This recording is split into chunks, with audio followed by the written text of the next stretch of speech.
Hello दोस्तों, आप लोगों का अपने YouTube channel SS digital classes में आपका स्वागत है। आज हम आपको पढ़ाने जा रहे हैं दर्पण।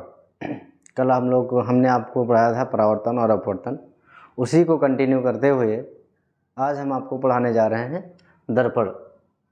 देखो, दर्पण क्या होता है कि दर्पण किसी खोखले गोले का काटा हुआ एक भाग होता है।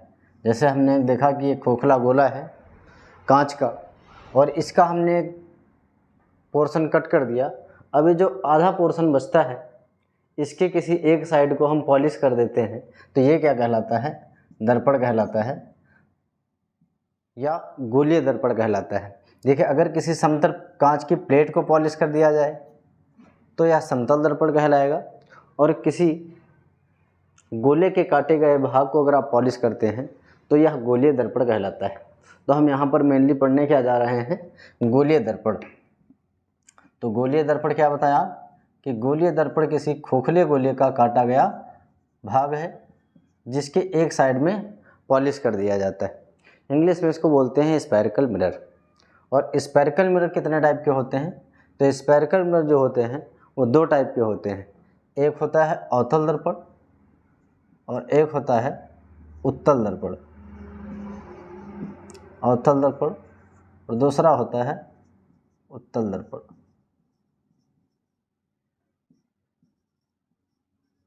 अवतल दर्पण को हम लोग बोलते हैं कॉनकेव मिरर और उत्तल दर्पण को बोलते हैं कॉन्वेक्स मिरर। जैसा कि हमने बताया कि गोलीय दर्पण क्या होता है? किसी खोखले गोले का काटा गया एक भाग होता है। मान लिया हमने इतना एक पोर्शन ले लिया, एक टुकड़ा ले लिया। अब अगर इसके हमने आउटर सरफेस का, इसमें देखो दो साइड हो गए, एक इनर सरफेस हो गया धंसा हुआ तल, और एक आउटर सरफेस हो गया उभरा हुआ तल। अगर हम इसके आउटर सरफेस को पॉलिश करते हैं, मीन्स उभरे हुए तल को पॉलिश करते हैं, तो ये कहलाएगा अवतल दर्पण। क्या कहलाएगा? अवतल दर्पण कहलाएगा। अगर किसी गोले टुकड़े के अगर आप आउटर सरफेस को पॉलिश करते हैं, उभरे हुए तल को पॉलिश करते हैं, ये कहलाएगा अवतल दर्पण। और अगर आप धंसे हुए तल को, इनर सरफेस को पॉलिश करते हैं, तो ये कहलाएगा उत्तल दर्पण। देखिए, इसको अगर हम रिफ्लेक्शन के आधार पर डिफाइन करने की कोशिश करें तो हम कहेंगे कि जिसके आंतरिक सतह से परावर्तन होता है वो कहलाएगा अवतल दर्पण, और जिसके उभरे हुए तल से परावर्तन होता है वो कहलाएगा उत्तल दर्पण। दोनों में डिफरेंस है। देखिए, अगर आप पॉलिश की बात करते हैं तो जिसके आउटर सरफेस पे पॉलिश से, मीन जिसके उभरे हुए तल पर पॉलिश होता है वो कहलाता है अवतल दर्पण, और जिसके आंतरिक सतह पर पॉलिश होगा वो कहलाएगा उत्तल दर्पण। तो हम यहाँ पर इसी को कंटिन्यू करते हुए आपको हम बताने जा रहे हैं कुछ दर्पण से संबंधित कुछ परिभाषाएं जो इम्पोर्टेंट होती हैं। ठीक है, दर्पण से संबंधित कुछ परिभाषाएं।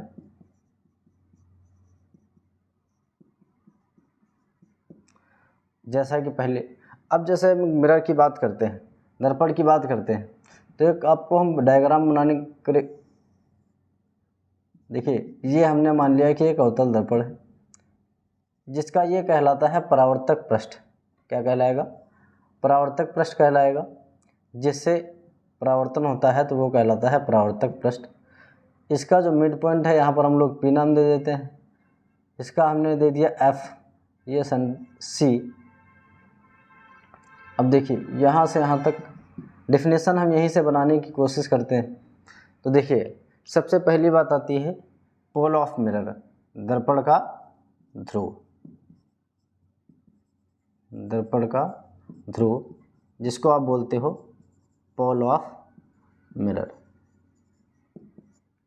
अब पोल ऑफ मिरर क्या होता है? तो देखिए, परावर्तक पृष्ठ का जो मध्य बिंदु होता है वो कहलाता है ध्रुव। क्या? परावर्तक पृष्ठ का जो मध्य बिंदु होता है वो दर्पण का ध्रुव कहलाता है। Mid point of reflecting surface is known as pole of mirror. अगले पॉइंट की अगर बात करते हैं तो अगर हम कहते हैं कि सेंटर ऑफ कर्वेचर, वक्रता त्रिज्या, वक्रता त्रिज्या, जिसे आप सेंटर ऑफ कर्वेचर बोलते हैं, सेंटर ऑफ कर्वेचर। देखिए सेंटर ऑफ कर्वेचर और रेडियस ऑफ कर्वेचर में डिफरेंस होता है, ठीक है।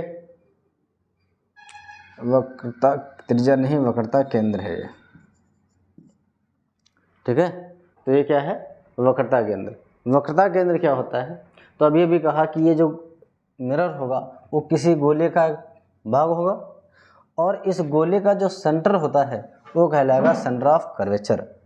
मीन्स गोले का वह केंद्र जिसका दर्पण कोई भाग होता है वह केंद्र क्या कहलाता है, वक्रता केंद्र कहलाता है, जिसको आप सेंटर ऑफ कर्वेचर कहते हैं। अगले पॉइंट की बात करते हैं तो हम कहते हैं वक्रता त्रिज्या, जिसको आप कहते हो radius of curvature, radius of curvature. अब रेडियस ऑफ कर्वेचर क्या है, तो देखिए ये पोल हो गया, ये सेंटर ऑफ कर्वेचर हो गया, तो पोल और सेंटर ऑफ कर्वेचर के बीच की डिस्टेंस को हम लोग रेडियस ऑफ कर्वेचर कहते हैं। ध्रुव तथा वक्रता केंद्र के बीच की दूरी को वक्रता त्रिज्या कहते हैं। क्लियर है, क्या बताया, वक्रता केंद्र और वक्रता त्रिज्या में डिफरेंस होता है। वक्रता केंद्र एक पॉइंट होता है उस सेंटर का, उस गोले का केंद्र होता है जिसका ये मिरर क्या है, एक भाग है। उस सर्किल का या उस गोले का केंद्र होता है, सेंटर होता है जिसका मिरर एक भाग होता है। और जो रेडियस ऑफ कर्वेचर होती है वो पोल और सेंटर ऑफ कर्वेचर के बीच की डिस्टेंस होती है। वो ये जो डिस्टेंस है ये कहलाएगी रेडियस ऑफ कर्वेचर, जिसको आप कहते हो वक्रता त्रिज्या। फिर अगले पॉइंट की बात करते हैं, कहते हैं मुख्य अक्ष, मुख्य अक्ष जिसको बोलते हैं प्रिंसिपल एक्सिस। अब प्रिंसिपल एक्सिस क्या होती है, तो आप सीधी सीधी लैंग्वेज में आप डिफाइन कर सकते हैं कि वह रेखा जो दर्पण के ध्रुव, फोकस तथा वक्रता केंद्र से होकर जाती है, वह रेखा जो दर्पण के ध्रुव, फोकस और सेंटर ऑफ कर्वेचर से होकर जाती है क्या कहलाती है, मुख्य अक्ष या प्रिंसिपल एक्सिस कहलाती है। नेक्स्ट पॉइंट की बात करेंगे, तो क्लियर है, क्या बोला, the line which passing from pole, focus and centre of curvature is known as principal axis. Next point की अगर बात करें तो हम बात करते हैं द्वारक की। द्वारक को इंग्लिश में बोलते हैं हम अपर्चर।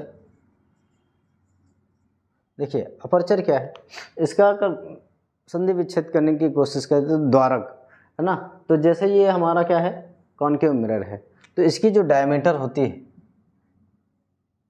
किसकी डायमीटर, रिफ्लेक्टिंग सरफेस की, मीन्स परावर्तक पृष्ठ की जो डायमीटर होता है, जो व्यास होता है, वो क्या कहलाता है, द्वारक कहलाता है। और एक टर्म की बात करते हैं जिसको आप कहते हो फोकस दूरी, फोकल लेंथ। क्या बताया कि फोकल लेंथ क्या होगा, तो पोल और फोकस के बीच के डिस्टेंस को हम लोग क्या बोलेंगे, फोकस दूरी बोलेंगे। पोल और फोकस के बीच के डिस्टेंस को हम लोग क्या बोलते हैं, फोकस दूरी बोलते हैं। एक टर्म और इसमें अगर हम बढ़ाने की कोशिश करें, एक टर्म और अगर बढ़ाने की कोशिश करें तो ये क्या कहलाएगा, चलिए ये छठा पॉइंट। तो देखिए हमने क्या बताया, दर्पण से संबंधित कुछ परिभाषाएं, जिसमें हमने पहला पढ़ा दर्पण का ध्रुव, पोल ऑफ मिरर, तो क्या बताया था, परावर्तक पृष्ठ का जो मध्य बिंदु होता है वो कहलाएगा ध्रुव। फिर पढ़ा वक्रता केंद्र, सेंटर ऑफ कर्वेचर। फिर पढ़ा हमने वक्रता त्रिज्या, क्या बताया कि पोल और सेंटर ऑफ कर्वेचर के बीच की डिस्टेंस को क्या कहते हैं, वक्रता त्रिज्या कहते हैं या रेडियस ऑफ कर्वेचर कहते हैं।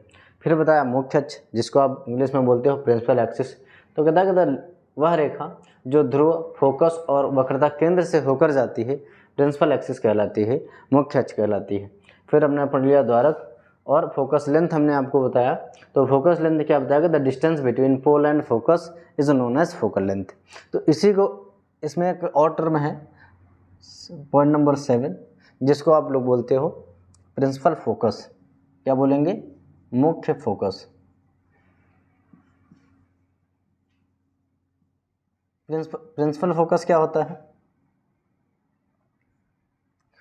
प्रिंसिपल फोकस क्या होता है कि देखिए दर्पण के सामने जो उसके दर्पण के सामने से जो आने वाली समांतर प्रकाश किरणें हैं दर्पण से परावर्तन के पश्चात जिस बिंदु पर मिलती हैं ये होता है अवतल दर्पण में, और या जिस बिंदु पर मिलती हुई प्रतीत होती हैं उत्तल दर्पण में, वह बिंदु क्या कहलाता है? मुख्य फोकस कहलाता है।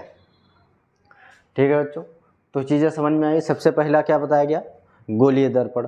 गोलीय दर्पण क्या बताया कि किसी गोले का काटा गया एक भाग होता है जिसके एक साइड में पॉलिश कर दिया जाता है, वो कहलाता है गोलीय दर्पण। स्फेरिकल मिरर, स्फेरिकल मिरर दो टाइप के थे, एक था अवतल दर्पण, एक था उत्तल दर्पण। क्या बताया कि अगर किसी खोखले गोले के उभरे हुए तल को पॉलिश कर दिया जाए, आउटर सरफेस को पॉलिश कर दिया जाए तो कहलाएगा अवतल दर्पण, और अगर इनर सरफेस को पॉलिश किया जाता है, ठीक है, धसे हुए तल को पॉलिश किया जाता है तो वो कहलाता है उत्तल दर्पण। हमने कहा कि इनकी अवतल दर्पण उत्तल दर्पण की डिफिनेशन और एक दे सकते हैं रिफ्लेक्शन के आधार पर, परावर्तन के आधार पर। तो इसके आधार पर अगर बताना चाहें तो क्या बताएंगे कि वह दर्पण जिसके आंतरिक सतह से परावर्तन होता है, जिसके इनर सरफेस से रिफ्लेक्शन होता है, वो बोलेंगे कॉनकेव मिरर, और जिसके आउटर सरफेस से रिफ्लेक्शन होता है वो हो जाएगा कॉन्वेक्स मिरर। देखिए इसके इनर सरफेस पे पॉलिश होती है तो इसके आउटर सरफेस से रिफ्लेक्शन होगा। और उसके बाद हमने आपको कुछ जो डिफिनेशंस थी, इंपॉर्टेंट डिफिनेशंस होती हैं। मिरर, अगर आप मिरर पढ़ रहे हैं तो मिरर के लिए कम से कम इतनी पॉइंट्स आपको ज़रूर याद होने चाहिए। फिर हम बताते हैं कि rules for image formation, rules for image formation. तो ये बच्चे हम रफ करते हैं, हम आपको बताने जा रहे हैं rules for image formation. Image formation rule पढ़ने के पहले हम ये जानने की कोशिश करेंगे कि इमेज क्या होता है ना। इमेज को हिंदी में क्या कहते हो? प्रतिबिंब। देखिए इमेज क्या होता है जिसको आप बोलते हो प्रतिबिंब।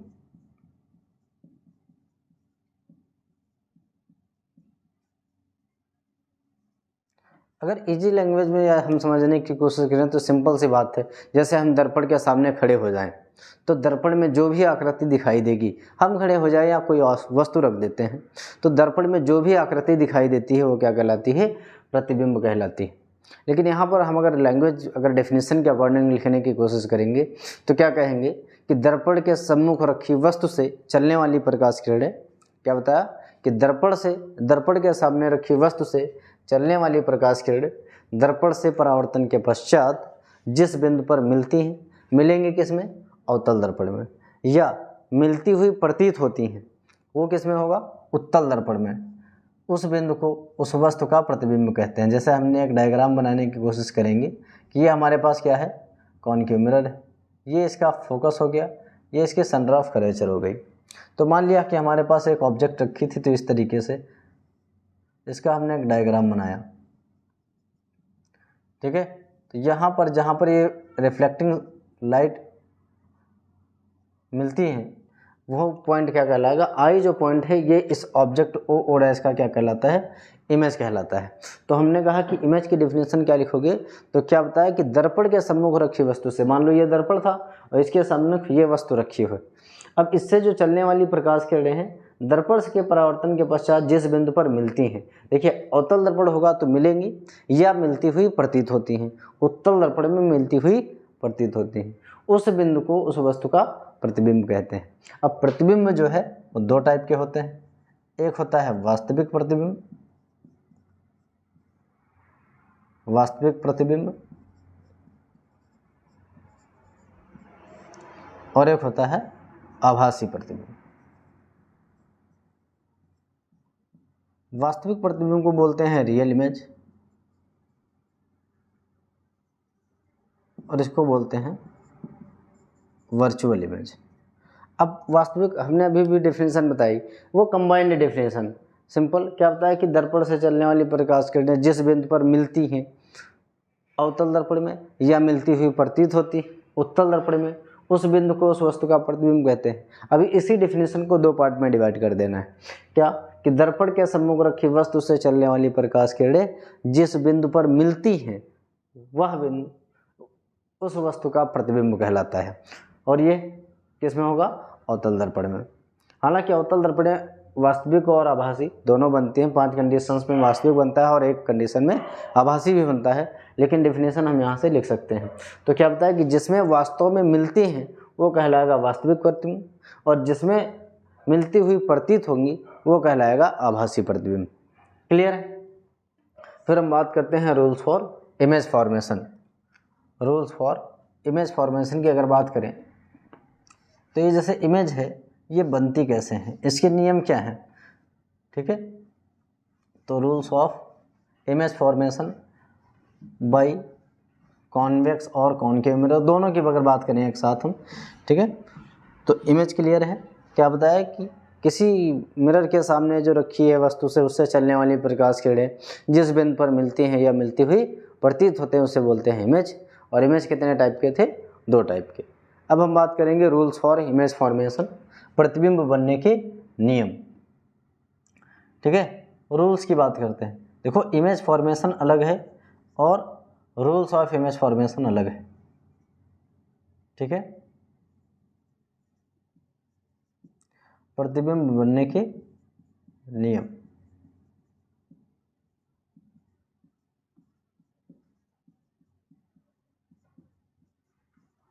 तो हम डायग्राम के माध्यम से समझने की कोशिश करते हैं। पहला कि हमने कहा एक मान लो हमारे पास दोनों को एक साथ बनाने की कोशिश करते हैं, कॉन्वेक्स और कॉनकेव मिरर की। ये मान लिया कि हमारे पास एक कॉनकेव मिरर है और इधर बनाने की कोशिश कर रहे हैं, बनाने की कोशिश क्या बना ही रहे हैं, कॉन्वेक्स मिरर। अब देखिए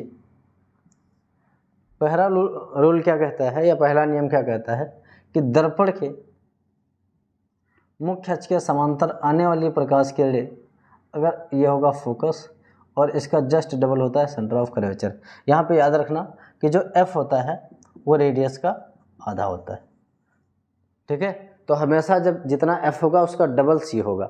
तो देखिए पहला नियम क्या है कि जो लाइट रे प्रिंसिपल एक्सिस के पैरेलल आएगी और रिफ्लेक्शन के पश्चात कहाँ से जाएगी? फोकस से।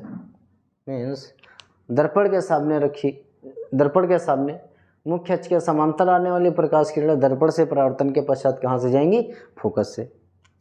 ये अवतल दर्पण में। लेकिन अगर यहीं पर बात अगर उत्तल दर्पण की होगी, देखिए इसका सेंटर ऑफ कर्वेचर पीछे होता है, इसका फोकस भी पीछे होगा। अब अगर इस तरीके से जो लाइन पैरेलल आई है वो फोकस से तो जाएगी नहीं क्योंकि पीछे तो पॉलिश है, तो उस पर लाइट इसको पार नहीं कर पाएगी। तो हमको ऐसा लगेगा कि ये फोकस से आ रही है। क्लियर है? तो क्या बताया पहला नियम, क्या बताया कि जो प्रकाश किरण समांतर आएगी वो दर्पण से परावर्तन के पश्चात कहाँ से जाएगी? फोकस से। अवतल दर्पण में या फोकस से आती हुई प्रतीत होगी उत्तल दर्पण में। दूसरा नियम,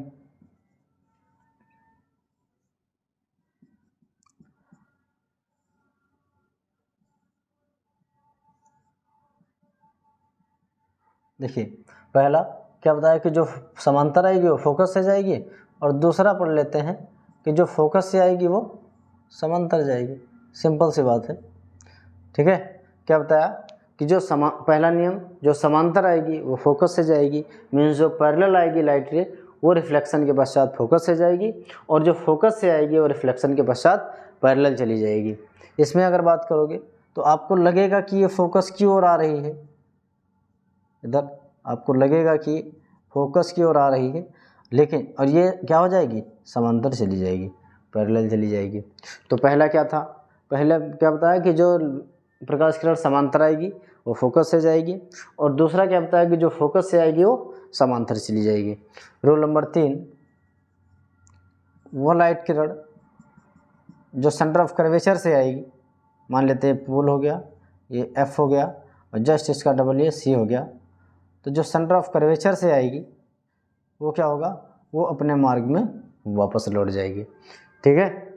ये दोनों में यही बात होती है, इधर हो गया पोल, इधर हो गया सेंटर ऑफ कर्वेचर। तो मान लिया कि हमको लग रहा, आपको ऐसा लगा कि ये सेंटर ऑफ कर्वेचर की ओर जा रही, यहाँ टकराएगी और टकराने के बाद वापस चली जाएगी। तो पहला क्या बताया कि जो प्रकाश किरण समांतर आएगी दर्पण से परावर्तन के पश्चात फोकस से चली जाएगी। दूसरे जो फोकस से आएगी वो समांतर चली जाएगी। तीसरा जो सेंटर ऑफ कर्वेचर से आएगा, मीन्स वक्रता केंद्र से होकर आएगी, वो दर्पण से परावर्तन के पश्चात अपने मार्ग में वापस लौट जाएगी। एक और चौथे नंबर की बात कर लेते हैं, ठीक है। तो इसमें क्या होता है कि मान लेते हैं हमारे पास कोई अगर मिरर है, हालांकि ये बहुत कम यूज़ होता है, कि अगर कोई लाइट रे त्रियक आई है, इंक्लाइंड आई है, तो इंक्लाइंड ही चली जाएगी रिफ्लेक्शन के पश्चात।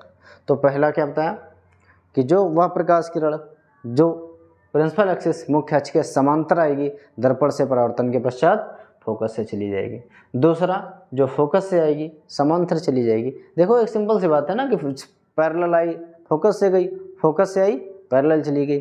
तीसरा, जो सेंटर ऑफ कर्वेचर से आई वो सेंटर ऑफ कर्वेचर में वापस चली गई।